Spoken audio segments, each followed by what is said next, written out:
नेत्र खुलेंगे, करो ध्यान साधना।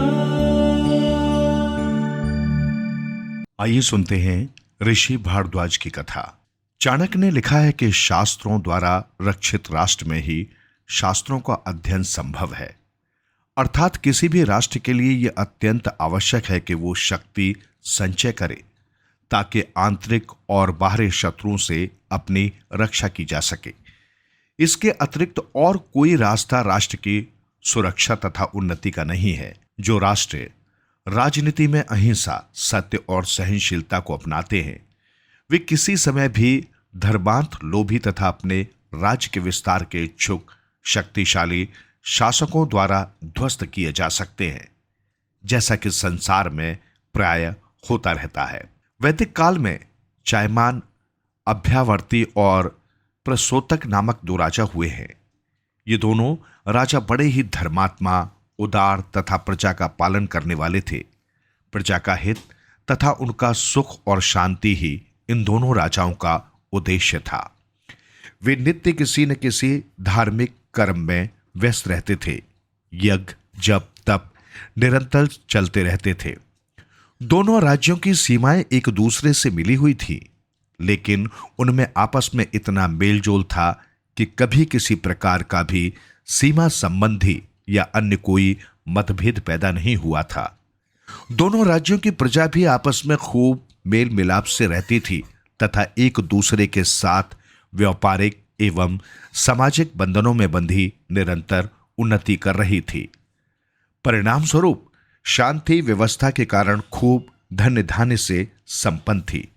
देवताओं की भी दोनों राज्यों पर कृपा थी। समय पर वर्षा होती थी, कभी अकाल या सूखे की नौबत नहीं आती। फसलें भरपूर होती थी। प्रजाजनों के कोठार अनाज, दालों, फलों और शाक सब्जी से भरे रहते। लेकिन अफसोस, उन्होंने कभी अपनी सुरक्षा की ओर कोई विशेष ध्यान नहीं दिया। उस समय असुर तो इसी तलाश में रहते ही थे। वे स्वभाव से ही धर्म विरोधी तथा दूसरों की उन्नति से जलने वाले थे। वार्षिक असुरों को इन दोनों राज्यों की उन्नति फूटी आंख न सुहाई। उन्होंने पूरी सैन्य शक्ति के साथ अवसर पाते ही आक्रमण कर दिया। यद्यपि इन दोनों राजाओं ने एक सैनिक समझौते के अनुसार संयुक्त मोर्चा बना रखा था तथा उसके सेनापति महाराज प्रस्तुत थे, लेकिन जो तैयारी समय के अनुसार होनी चाहिए थी, उस ओर कभी ध्यान न दिए जाने के कारण दोनों राज्यों को हार का मुंह देखना पड़ा तथा राज्य का बहुत सा भाग, धन एवं अमूल्य वस्तुएं असुरों के हाथ लगी। वे लूटपाट करके तथा राज्य और जनता दोनों को असहाय एवं निर्धन बनाकर वापस चले गए। दोनों राजा बेहद दुखी थे। वे असुरों के सामने अपमानित हो चुके थे। उनके सिर शर्म से झुके रहते थे। उनकी समझ में नहीं आता था कि भगवान की और देवताओं की इतना पूजा पाठ करने के पश्चात भी वे कैसे हार गए। देवताओं ने उनकी क्यों सहायता नहीं की। सोचते सोचते उन्हें अपने कुलगुरु भारद्वाज ऋषि की याद आई और वे सोचने लगे कि इस विषय में उन्हीं से सलाह ली जाए। वे ही कुछ उपाय बताएंगे। दोनों राजाओं ने आपस में मिलजुल कर खूब विचार विनिमय के पश्चात इस निर्णय को अंतिम रूप दिया। वे ऋषि भारद्वाज के आश्रम में पहुंचे और उनकी करबद्ध प्रार्थना करके अपनी समस्या उनके समक्ष रखी कि किस प्रकार वार्षिक असुरों ने उन्हें परास्त करके उनके राज्य को लूटा था, उन्हें अपमानित किया है। अब वे चाहते हैं कि इस अपमान का उनसे बदला लिया जाए तथा जो संपत्ति उन्होंने लूटी है उसे उनसे वापस प्राप्त किया जाए। उन्होंने ये भी कहा कि वे तो अपनी प्रजा को पुत्र के समान समझते हैं तथा हमेशा धर्म पर आरूढ़ रहे हैं। उनके राज्य में सदा यज्ञ आदि होते रहते हैं, फिर भी देवताओं ने उनकी सहायता नहीं की। ऋषि भारद्वाज ने उनके दुख और अपमान से सहानुभूति प्रकट की तथा बोले, धार्मिक कर्मों का फल अलग है। इस पुण्य के फल से तुम कभी वंचित नहीं होगे, लेकिन शासन के सिद्धांत अलग हैं। धार्मिक कर्मकांड से नैतिक और आध्यात्मिक बल तो प्राप्त होता है, सद्गुणों का संग्रह भी होता है, लेकिन भौतिक शक्ति पैदा नहीं होती। युद्ध तो तुम्हें करना ही पड़ेगा, और यदि विजय चाहते हो तो सैनिक शक्ति का संचय भी करना होगा, इतना अधिक कि वो असुरों की शक्ति से भी बहुत अधिक हो। दूसरे, नीति से भी चलना होगा कि असुरों पर आक्रमण करने का अवसर ऐसा ढूंढा जाए जब उन्हें उसकी आशा भी न हो। तीसरे, अपने कुछ और सहायक भी तलाश करने होंगे जो समय पर अचानक पहुंचकर तुम्हारी मदद करें और जिनकी आसुर आशा ही न करते हों।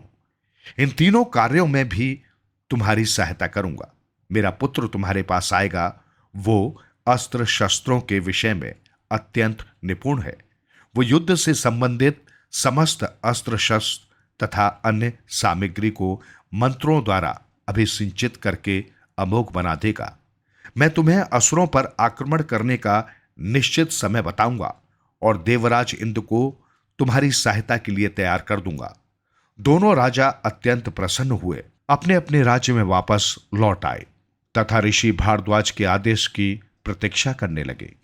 एक दिन ऋषि के पुत्र पायु पीड़ित व्यक्तियों की मंत्र शक्ति द्वारा पीड़ा से रक्षा करने वाला उनके पास आए।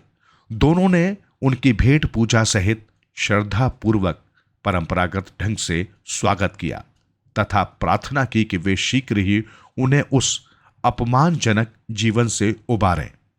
पायु ऋषि ने उन्हें पूरी तरह से आश्वस्त करते हुए कहा, आप चिंता न करें, मैं इसलिए पिता के द्वारा भेजा गया आपके पास आया हूं। मैं मंत्रों द्वारा आपके शस्त्रों तथा अन्य सामग्री को दिव्य अस्त्र शस्त्रों में बदल दूंगा। कोई भी किसी भी दशा में आपको परास्त नहीं कर सकेगा। ऋग्वेद में विजय से संबंधित एक सूक्त है जिसमें 19 ऋचाएं हैं। एक एक ऋचा द्वारा पायु ऋषि ने सभी अस्त्र शस्त्रों को अभिमंत्रित कर दिया। उनमें दिव्य शक्ति ने प्रवेश किया तथा वे युद्ध में अविजित हो गए, अर्थात कोई भी अब उन शस्त्रों को नष्ट नहीं कर सकता था। पायु ऋषि की सलाह से ऐसा समय देखा गया जबकि असुर पूरी तरह लापरवाह थे। वे सोच भी नहीं सकते थे कि उस समय उन पर पराजित तथा अपमानित राजा लोग आक्रमण कर सकते हैं। इसी भ्रम में वे भूले हुए थे तथा उनकी शक्ति भी छिन्न भिन्न थी। उपयुक्त समय पर उन्हें चारों ओर से घेर कर अचानक आक्रमण हुआ। असुरों को एकत्रित होने में थोड़ा समय लगा। उतने में ही उनकी काफी सेना काट दी गई। फिर उन्होंने भी जी जान से युद्ध प्रारंभ कर दिया तथा उनके साथी अन्य असुर भी आ गए। इसी समय ऋषि भारद्वाज से प्रेरित देवराज इंद्र भी अपनी सेना लेकर आ गए। देवराज इंद्र का प्रमुख हथियार उनका वज्र है। उसके उद्घोष से ही असुरों के सेनापति का हृदय फट गया और वो मृत्यु को प्राप्त हुआ। फिर क्या था, थोड़ी देर में असुरों का सफाया हो गया। देवराज इंद्र ने असुरों से उनकी सभी संपत्ति वापस दिला दी तथा एक लंबे समय के लिए असुरों को शक्ति विहीन कर दिया।